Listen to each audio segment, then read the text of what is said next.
ಬೆಂಗಳೂರಿನ ಪ್ರಸಿದ್ಧ botanical garden ಆದಂತಹ ಲಾಲ್ಬಾಗಿಗೆ 4 ಗೇಟ್ಗಳಿವೆ. 4 ಗೇಟ್ಗಳಲ್ಲಿ ಸಿದ್ದಾಪುರ್ ಗೇಟ್ ಕೂಡ ಒಂದು. Lalbagh main gate opposite side ಅಂದ್ರೆ ಹಿಂಭಾಗಕ್ಕೆ ಸಿದ್ದಾಪುರ್ ಗೇಟ್ ಬರುತ್ತೆ. ಲಾಲ್ಬಾಗ್ ಸಿದ್ದಾಪುರ್ ಗೇಟ್ ಎದುರುಗಡೆನೆ ಸಿದ್ದಾಪುರಕ್ಕೆ ಹೋಗೋ ರೋಡ್ ಇದೆ. ಹಾಗೆ ರೋಡ್ ಪ್ರಾರಂಭದಲ್ಲೇ ನಮ್ಮ ಸಾಹಸ ಸಿಂಹ ವಿಷ್ಣು ಸರ್ ಪ್ರತಿಮೆ ಇದೆ. ಹಾಯ್ ಹಲೋ ಎಲ್ರಿಗೂ ನಮಸ್ಕಾರ, welcome back to my channel. ಈಗ ಮಳೆಗಾಲ ಆಗಿರೋದ್ರಿಂದ ಎಲ್ಲರೂ ಗಿಡನ ನೆಡೋಕೆ ಇಷ್ಟಪಡ್ತಾರೆ. ಹಾಗೆ ಗಿಡ ಕೂಡ ತುಂಬ ಚೆನ್ನಾಗಾಗತ್ತೆ, ಕೂಲ್ ವೆದರ್ ಆಗಿರೋದ್ರಿಂದ, ಹಾಗೆ ನೀರು ಕೂಡ ಅದಕ್ಕೆ ಚೆನ್ನಾಗಿ ಸಿಗೋದ್ರಿಂದ ಹಾಗಾಗಿ ಎಲ್ಲರೂ ಕೂಡ ನರ್ಸರಿಗೆ ಹೋಗ್ತಾರೆ, ಆ ಗಿಡಗಳನ್ನು ತರ್ತಾರೆ. ಬೆಂಗಳೂರು ಶಹರದ ಮಧ್ಯ ನರ್ಸರಿಗಳು ಇರೋ ಒಂದು ಜಾಗವನ್ನು ತೋರಿಸ್ತೀನಿ. ಇಲ್ಲಿ ಫುಲ್ಲು ರೋಡೆಲ್ಲ ನರ್ಸರಿನೇ ಇದೆ. ವಿಷ್ಣು ಸರ್ ಪ್ರತಿಮೆ ಇರೋ ಇದು ಸಿದ್ದಾಪುರ್ ರೋಡು. ಈ ರೋಡಲ್ಲಿ ನಾವು ಹೀಗೆ ಹೋಗೋಣ. ಹಾಗೆ ಇಲ್ಲಿ ತುಂಬ ನರ್ಸರಿಗಳು ಸಿಗತ್ತೆ ನಮಗೆ. ನಾನು ಇವತ್ತಿನ ವಿಡಿಯೋದಲ್ಲಿ ನಿಮಗೆ ನರ್ಸರಿಗಳನ್ನೆಲ್ಲ ತೋರಿಸ್ತೀನಿ, ಬನ್ನಿ ಹೋಗೋಣ. ಈ ರೋಡ್ ಸ್ಟಾರ್ಟ್ ಆದ ತಕ್ಷಣವೇ ನೋಡಿ ಒಂದು ದೇವಸ್ಥಾನ ಕೂಡ ಇಲ್ಲಿ ಸಿಗತ್ತೆ.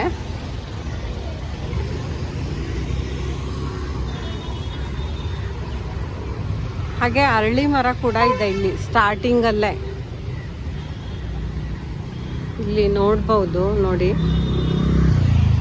ಈ ಸಿದ್ದಾಪುರ್ ರೋಡಿಗೆ ಎಂಟ್ರಿ ಆಗ್ತಾ ಇದ್ದಂತೆಯೇ ನೋಡಿ ಒಂದು ನರ್ಸರಿ ಕಾಣಿಸ್ತಾ ಇದೆ ನಿಮಗೆ.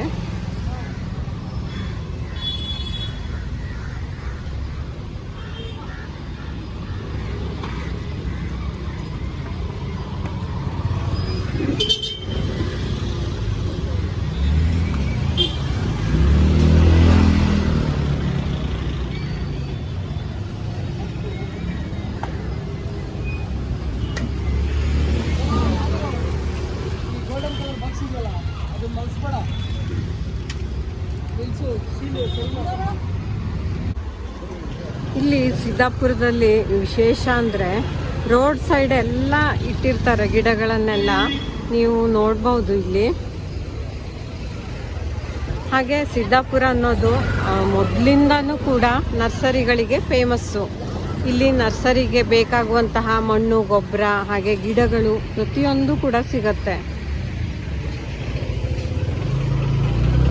ನರ್ಸರಿಗೆ ಬೇಕಾಗುವಂತಹ ಪಾಟ್ಗಳು ಇಲ್ಲಿ ನೋಡ್ಬೋದು, ಹ್ಯಾಂಗಿಂಗ್ ಪಾಟ್ಗಳು ಅವೆಲ್ಲ ಇಲ್ಲಿ ಸಿಗತ್ತೆ. ಹಾಗೆ ಇಲ್ಲಿ ಅನಾದಿ ಕಾಲದಿಂದನೂ ಕೂಡ ಅವರ ತಾತ ಮುತ್ತಾತಂದಿರ ಕಾಲದಿಂದನೂ ಕೂಡ ಇಲ್ಲಿ ನರ್ಸರಿಗಳನ್ನೇ ಮಾಡ್ಕೊಂಡು ಬಂದಿದ್ದಾರೆ. ಇಲ್ಲಿ ನೋಡಿ ರೋಡ್ ಸೈಡ್ ಎಲ್ಲ ಗಿಡನೇ ಇಟ್ಟಿದ್ದಾರೆ, ಇಲ್ಲಿ ನೋಡ್ಬೋದು ನೀವು. ಹಾಗೆ ನೋಡಿ ಇಲ್ಲಿ ಮತ್ತೊಂದು ನರ್ಸರಿ ಕಾಣಿಸ್ತಾ ಇದೆ ನಮಗೆ. ನೋಡಿ ಇಲ್ಲೂ ಕೂಡ ರೋಡ್ ಸೈಡ್ ಎಲ್ಲ ಇಟ್ಟಿದ್ದಾರೆ ಗಿಡಗಳನ್ನು. ಇಲ್ಲಿ ಏನಪ್ಪ ಅಂದರೆ ಎಲ್ಲ ನರ್ಸರಿಗಳಿಗೂ ಹೆಸರಿರೋದಿಲ್ಲ, ಹಾಗೆ ರೋಡ್ ಸೈಡೇ ಇಟ್ಕೊಂಡಿರ್ತಾರೆ. ಇಲ್ಲಿ ಸಾಮಾನ್ಯವಾಗಿ ಎಲ್ಲರ ಮನೆಯಲ್ಲೂ ಕೂಡ ನರ್ಸರಿಯನ್ನು ಬೆಳೆಸ್ತಾರೆ. ಇಲ್ಲಿ ಹೀಗೆ ಹೋಗೋಣ ಮುಂದಕ್ಕೆ. ಮೊದಲು ಇದು ಹಳ್ಳಿ ಆಗಿತ್ತಂತೆ. ನೋಡಿ ಇಲ್ಲಿ ಮಣ್ಣು ಕೂಡ ನೀವು ನೋಡ್ಬೋದು. ಇಲ್ಲಿ ನರ್ಸರಿಗಳಿರೋದ್ರಿಂದ ಮಣ್ಣು, ಗೊಬ್ಬರ ಅದೆಲ್ಲ ನಿಮ್ಗೆ ಕಾಣಿಸುತ್ತೆ ಇಲ್ಲಿ. ಹಾಗೆ ಇಲ್ಲೂ ಕೂಡ ಒಂದು ನರ್ಸರಿ ಇದೆ.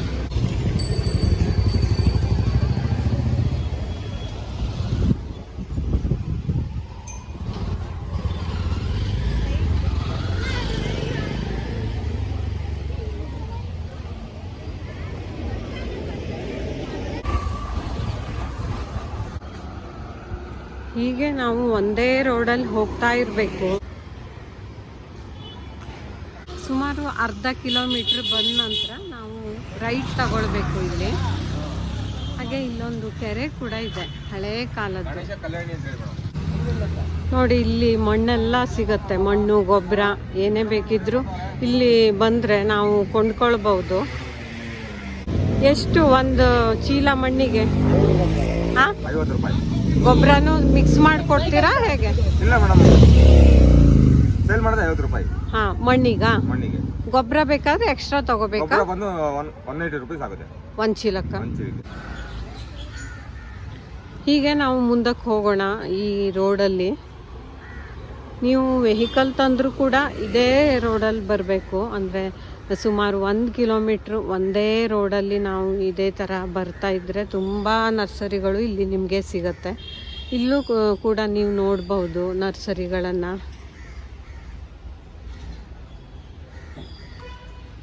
ನೋಡಿ, ರೋಡ್ ಸೈಡೇ ಇಟ್ಟಿದ್ದಾರೆ.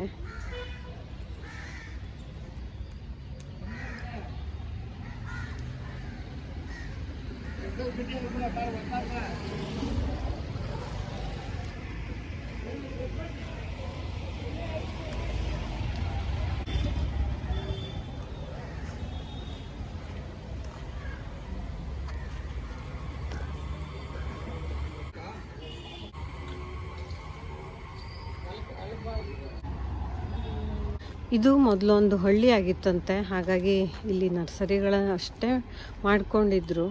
ಹಾಗೆ ಕಾಲಕ್ರಮೇಣ ಇಲ್ಲಿ ಜನಸಂಖ್ಯೆ ಜಾಸ್ತಿ ಆಗಿ ಇಲ್ಲೆಲ್ಲ ತುಂಬ ಮನೆಗಳಾಗಿವೆ ಈಗ. ಆದರೂ ಕೂಡ ಇಲ್ಲಿ ತುಂಬ ನರ್ಸರಿಗಳನ್ನು ನೋಡ್ಬೋದು. ಹಾಗೆ ಇಲ್ಲಿ ಎಲ್ಲರೂ ಅಪ್ಪ ಅಜ್ಜನ ಕಾಲದಿಂದನೂ ಕೂಡ ನರ್ಸರಿಗಳನ್ನು ಮಾಡಿಕೊಂಡೇ ಬಂದಿದ್ದಾರೆ. ನೀವಿಲ್ಲ ನೋಡ್ಬೋದು, ಇಲ್ಲೂ ಕೂಡ ಒಂದು ನರ್ಸರಿ ಇದೆ. ಇದಕ್ಕೆ ಹೆಸರಿದೆ.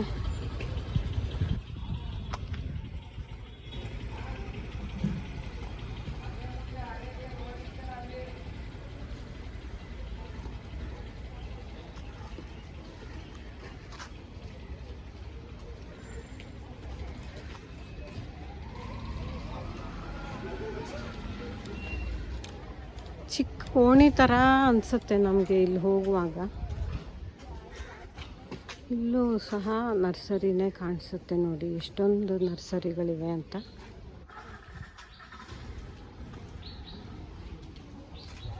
ಇವಾಗ ಒಂದು ದೊಡ್ಡ ನರ್ಸರಿ ಸಿಗುತ್ತೆ ನಮಗೆ. ಅದು ಕೃಷ್ಣೇಂದ್ರ ನರ್ಸರಿ ಅಂತ, ಬಹಳ ದೊಡ್ಡ ನರ್ಸರಿ ಇದು. ಈ ರೋಡ್ ಎಂಡ್ ತನಕ ಹೋಗಿ ಬರೋಣ. ಎಷ್ಟು ನರ್ಸರಿ ಇದೆ ಅನ್ನೋದನ್ನು ತೋರಿಸ್ತೀನಿ ನಾನು.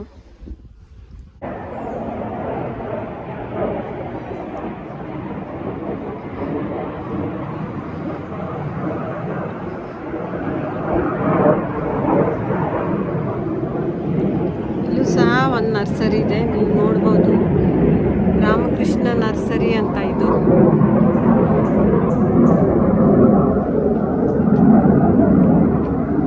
ನೋಡಿ, ಇಲ್ಲೂ ಕೂಡ ಒಂದು ನರ್ಸರಿ ಇದೆ.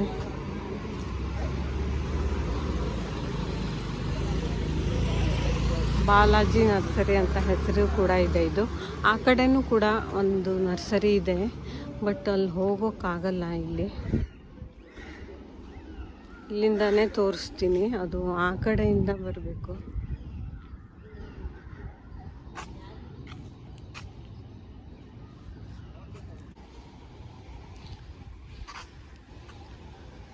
ಬೆಂಗಳೂರು ಸಿಟಿ ಮಧ್ಯೆ ಇದ್ದು ಕೂಡ ಇಷ್ಟೊಂದು ನರ್ಸರಿಗಳಿರೋದು ನಮ್ಗೆ ತುಂಬ ಆಶ್ಚರ್ಯ ಕೊಡುತ್ತೆ. ಹಾಗೆ ನರ್ಸರಿ ಇಡೋಕ್ಕೆ ತುಂಬ ದೊಡ್ಡ ಜಾಗ ಬೇಕಾಗತ್ತೆ.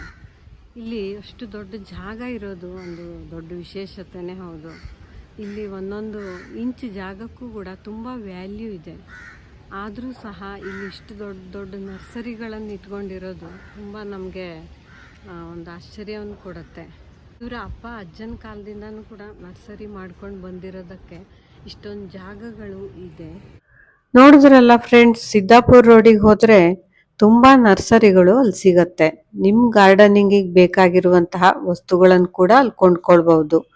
ಮುಂದಿನ ವಿಡಿಯೋದಲ್ಲಿ ನಾನು ನರ್ಸರಿ ಟೂರನ್ನು ಮಾಡಿಸ್ತೀನಿ. ಹಾಗೆ ಇವತ್ತಿನ ವಿಡಿಯೋ ಇಷ್ಟ ಆಗಿದೆ ಅನ್ಕೋತೀನಿ. ಇಷ್ಟ ಆದರೆ ಲೈಕ್ ಕೊಡಿ. ಯಾರಾದರೂ ಹೊಸಬರಾಗಿ ನನ್ನ ಚಾನಲನ್ನು ನೋಡ್ತಾ ಇದ್ದರೆ ಸಬ್ಸ್ಕ್ರೈಬ್ ಮಾಡ್ಕೊಳ್ಳಿ. ನಾನು ಹಾಕುವಂತಹ ಇನ್ಫಾರ್ಮೇಟಿವ್ ವಿಡಿಯೋಗಳು ನಿಮಗೆ ಸಿಗುತ್ತೆ. ಧನ್ಯವಾದಗಳು.